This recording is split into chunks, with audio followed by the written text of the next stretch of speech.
C'est un cours insolite auquel ont droit aujourd'hui les élèves de 4e. Charlie, membre de l'association Libera Verda, leur enseigne les fondamentaux de l'agroécologie, un mode de jardinage qui, pour produire, utilise les ressources et les mécanismes naturels. On a vu ce qu'étaient les associations bénéfiques entre végétaux.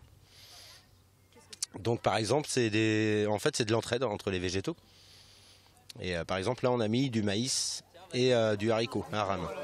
Et le maïs va servir de support au haricot et le haricot va donner de l'azote au maïs. C'est d'utiliser des techniques agroécologiques qui économisent l'eau, où il y a moins de désherbage, où il n'y a pas de travail de sol, où on met un maximum de biodiversité. Après avoir réalisé les supports de culture comme la spirale à aromatique ou encore les pyramides de fraisier, les élèves se sont lancés dans l'étape de la plantation.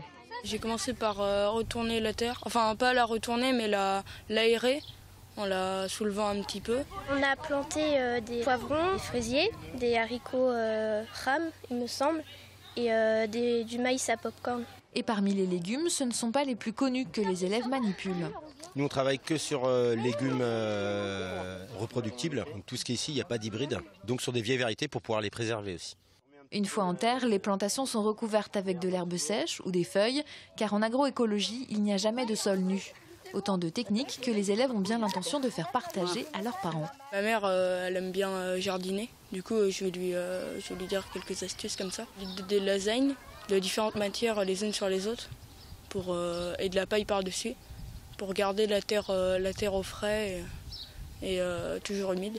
Ce cours s'inscrit dans le cadre du programme E3D, établissement en démarche de développement durable, dans lequel est engagé le collège Axo. Actuellement, c'est sur les temps de cours et ça va évoluer un petit peu la rentrée prochaine. Ça sera plus sous forme d'atelier sur la pause méridienne et les élèves volontaires participeront donc à l'atelier jardinage.